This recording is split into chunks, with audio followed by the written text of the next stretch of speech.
Hi everyone, welcome to Lotus Chat Worldwide, episode 15. And today we have Laura. Hello, Laura. Hi, Zian. Hello, everybody.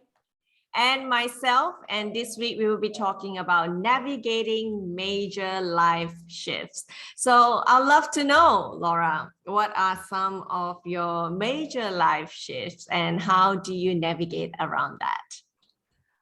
I think that you would have to just stay in your room under the covers if you never had a life shift in your life. Many of our problems, though, stem by the fact that we don't want to shift with life. We want to stay put. Our mind tells us that we're stuck there because it feels safer. But actually, life shifts can be exciting if we have the right mindset. And so for me, some of the major shifts in my life were having my son. That was a wonderful life shift. But I remember how it changed my life. My then husband and I, our whole life changed when Logan came along. And nothing was the same after that. I've had several shifts in my career. Some were planned and some were not planned. But it ended up becoming something that worked out really well. I've lost people in my life due to death and due to breakups, and that's been really hard. And those shifts from having them in my life to having them not physically be present were shifts that I didn't choose, but shifts that I had to come through. So I think that we all have shifts that are different, and some are similar, but maybe some are different. I know that I have a friend who has a very serious medical condition, and that's changed her whole life. Her whole life has shifted. So, Zian, tell me a little bit about some of the shifts you've had, or maybe some that you've seen in others that you coach. I think I like to start with something that is a positive life shift, like when you had Logan, your whole life shift. And I totally agree. When I was pregnant and then had my two girls, the life was just positively different. And it was also a transition from being a girl to a woman. I felt that, like, oh my God, the whole body change, hormonal. And now I'm like responsible for another two human beings. So yeah, so the feeling is really very different when you're a mom and with that added responsibility, but it's been a joyful ride. Some shifts, I have to say, are not always pleasant, but I think I always believe that the universe gives you things in your life that just at the right time, just to help you realize some of the things that, is happening inside and outside. And I think after one of the major life shifts I have is definitely with my marriage. After 10 years of marriage, I'm guilty as one of the women who is doing a lot of silently self-sacrificing. And I'm going to say that again, where women silently self-sacrifice. I think this is one of the very common things that women go through. I don't know why women does that, but for me, I'm only going to speak for myself. I was definitely doing that. And the process was very gradual. It was silent and gradual. I was doing I'm not going to go for that trip because I need to be around. I'm not going to pursue my academic interests because I just need to be a mom first. I'm not going to advance my career because my husband's career needs to advance first. There were so many thoughts, but the strange thing is that it happened internal and it's silent. So there was no discussion. So when any life shift, it's like earthquake, when there's a shift in those plates, the earthquake plates, it just went bam and everything surfaces. And it's so funny because when those arguments and conflicts surface, my husband go like, but I've never heard that before. I'm like, yeah, you haven't, because I've only been talking to myself. So I guess the reason why I wanted to share this story, because I felt that for women who is watching this and who's probably unknowingly, silently self-sacrificing, I want to encourage you to, speak up and pursue the things that you want to do in life, so that when the life shifts happen, the volcano will not erupt so much. Oh, Zian, I just love that. Thank you for sharing that. That's so wise. I think that you really hit on something there. We think we're doing the right thing by self-sacrificing, but what we're really do is we're postponing the volcano eruption because That's right. it's got to happen. You can't just push feelings down and keep them down and then think that they're going to go nowhere. They come up somewhere. And for Mm, me, they came out in my middle age because I had self-sacrificed so much for so many people in my life, thinking I was supposed to do that.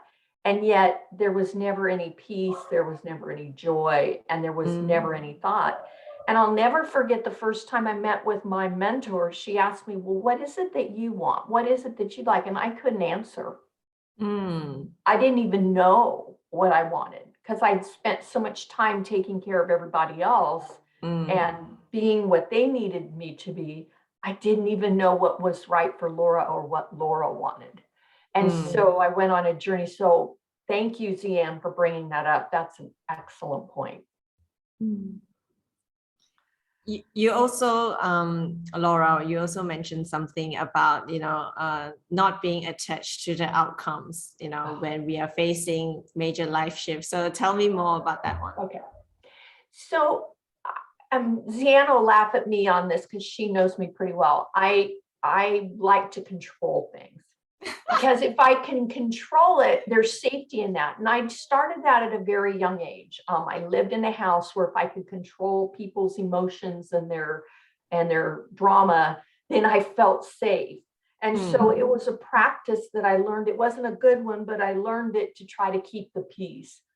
The problem with that is I went through life trying to hold on and control the outcomes because I thought if I could control the outcome, then I would be happy, I would feel safe, I would have been successful. But what I learned is you can't control someone else. You can't control their reaction. You can't control anything that happens. All you can do is control yourself and your heart and your mind and your soul. And what I really have had happen is my marriage did not last. I became a single mom. That wasn't in my plan. My plan wasn't to leave a job because I had to. I mean, there were many things that happened that I wouldn't have figured out or planned in my plan. But now I have seen how the universe has brought me to a place where I'm in such deep learning, such self-care. I have purchased my new home. I'm starting a second business. These are things I couldn't have done before. But what I've learned in me is I can't control the outcome. All I can do is enjoy the steps and the journey I take to get there and to learn from it. We all have things that we want. We want relationships. We want people in our lives. We want money. We want careers. There are all kinds of things. But when you're so specific that you can't be flexible or can't be open to the universe bringing something even better or greater, you miss out. And if your goal is only on the end, you miss the joy and the steps and the learning and getting there. So that's what I meant by not being attached to the outcomes. And you said something earlier, intentions are important, and I think it's good to speak them, but enjoy the walk, enjoy the journey, because that's the fun of it, and then the surprise you get at the end. Yeah. So No, go ahead. So what I'm hearing you say is that set the intention at the beginning, but then be really open to the minor details. Because as a recovering controller, I know what you mean by not only do I want to control the major things, but the minor things on how it should happen and when it should happen. So what I'm hearing you say is that setting an intention to the major things that would happen, but then be open and surrender to how the minor details and just let the universe, surprise you with that. Am I correct? Yes, because it will surprise you, but we're so focused on I have to have it just this way or else. And by doing it that way, you're putting pressure on someone else to perform, and they have free will. And so when you get locked into that, it's like, I just want the universe to bring me the greatest and the highest of what I want, and it will. Yes, I agree. I agree. And it's the same thing with in the context of marriage is it's a new phase in the marriage, and hence the intention is to have a new phase of marriage, but then be really open to what that looks like.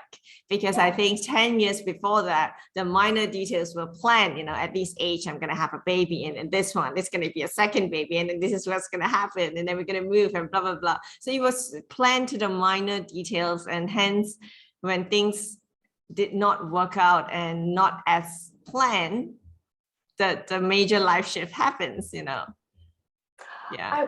I'm going to admit something to you and the viewers, but I watched this television show, and I was channel surfing, and it was one of those wedding shows where the bride gets really crazy and plans her wedding, and she was like controlling the whole thing.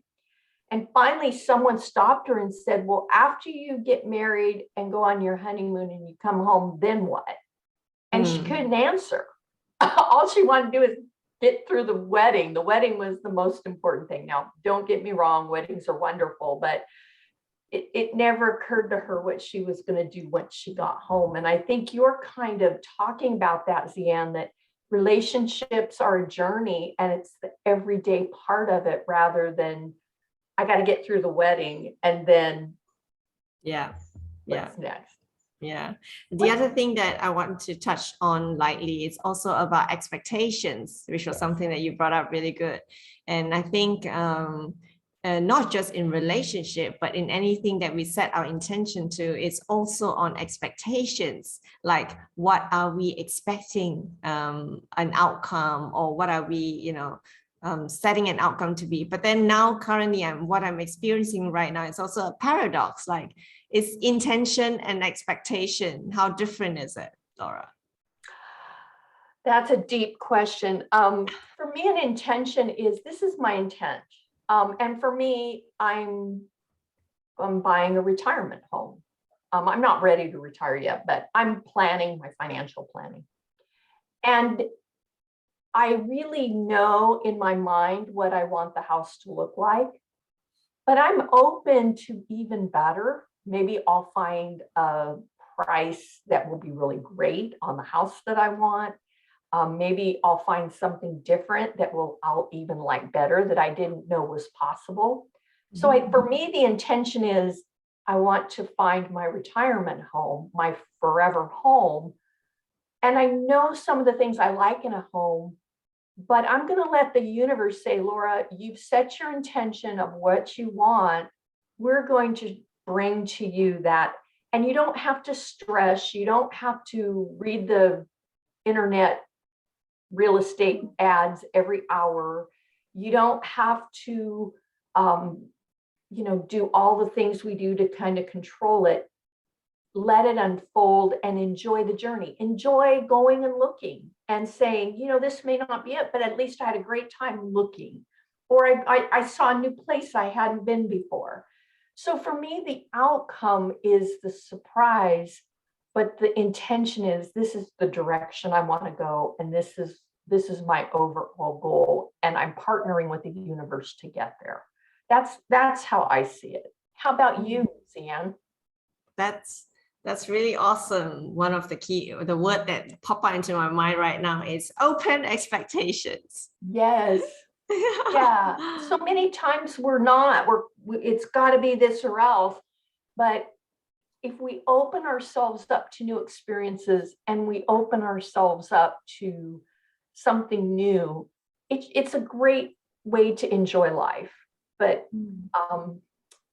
when I was new in my career, I just spent a lot of time focusing on the career, and I missed a lot of things. And now I realize that there's so much more in the world, and I want to enjoy all of it. Mm-hmm. So, one of the Deanne, when we shift, it doesn't always happen right away. Sometimes we say this is going to happen or this is happening to me. And it takes us a while to get on our feet and to get into our new shift. What are some techniques or things that you do to help you in that, what I call limbo process? I will definitely agree with our discussion just now about listening to the heart. I'm someone who listens to my mind a lot because I process cognitively a lot of things inside my mind and it just goes swimming inside.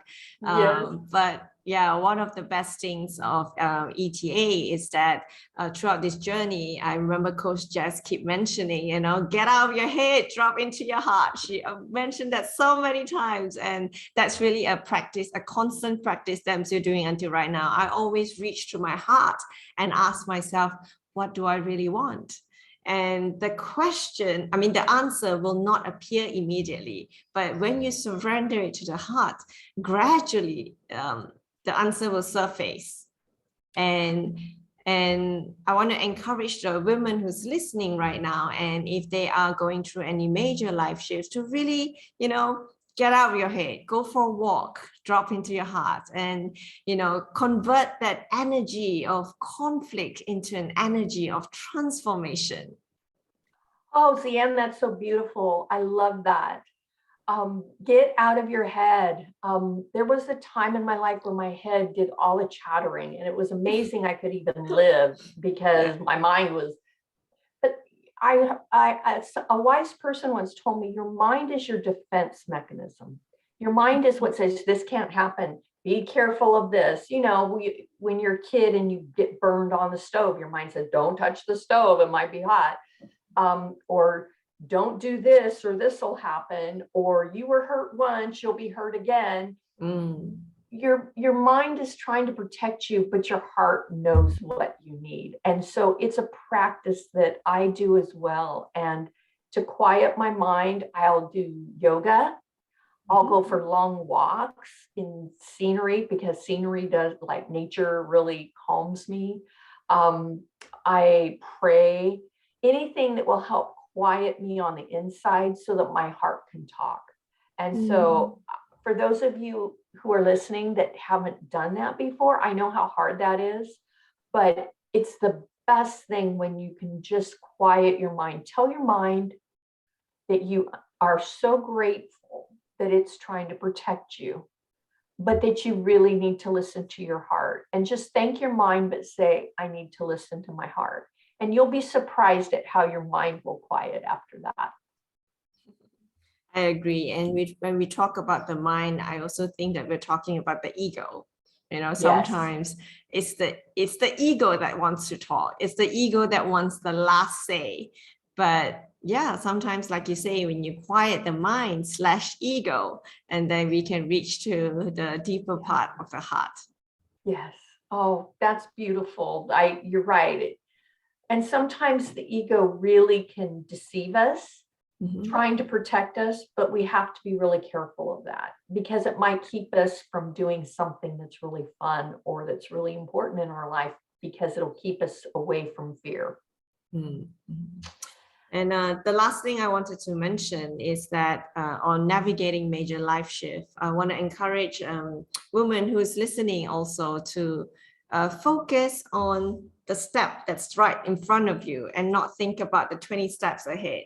Because as a controller / planner, right, we tend to plan things that are really far because we want to be in control of the outcomes that's at the end. So sometimes thinking about the 20 steps ahead is enough to paralyze you in your current situation. So I want to encourage you to really just think of what we're going to do today. Just today, how are we going to navigate today, right? So major life shifts don't happen immediately, but when you pivot, it also does not happen immediately. It's always a gradual process. So yeah, focus on the present, focus on today. Oh, Zian, that is beautiful. Thank you for reminding us to enjoy our life. And when we're planning and controlling the steps, we miss the fun. And we miss the relationships and we miss the joy.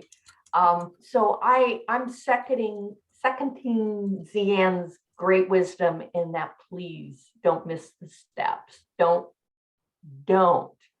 spend your time just focusing on what needs to be done at the end. But anyway, quiet the mind. Don't be afraid of the shift. And the shift will take some time, so enjoy the ride. Deanne, this has been so wonderful to be with you. I just love you so much. You're amazing. For all of our listeners, if you're watching us on YouTube, please like us and then comment. Leave a comment and tell us what you'd like to hear. We're kind of running out of topics in that we know what we want to talk about, but we want to make sure it's something you want to listen to. So if you're listening to this, please put in the comment section new subjects that we haven't covered. And also like us and subscribe to us so that you can get all of our weekly uploads immediately. And if you're listening on Spotify, please click follow. We welcome viewer requests, so just drop, if you like email and you want to drop us a comment, we would love that. We have an email box as well. It's called Lotus Chat Worldwide at gmail.com. So you can get us 3 different ways. Our next subject for next week, and hopefully everyone will be in attendance on Lotus Chat, is when things don't work out as planned. I have a question. Do things always work out the way you planned? If they do, I want to meet you and touch you because most people don't. So that's the question. We're going to talk about that next week. What happens when things don't turn out as we plan? And this week, Zianna and I want to challenge you to think about what are some of the major life shifts that you are going through, and how do you plan to navigate through that? And when you get that dialed in, put it in the comments. We would love to hear your words, love to hear your experiences, and love to hear about how you navigate. So Zianne, I want to say goodbye. It's been amazing with you, and thank you for partnering with me tonight. I really appreciate it. The feeling is mutual. Thank you so much, Laura, and thank you for listening. Thank you, everybody. It's great to see you tonight, and we'll see you next week. Take care. Bye. Bye.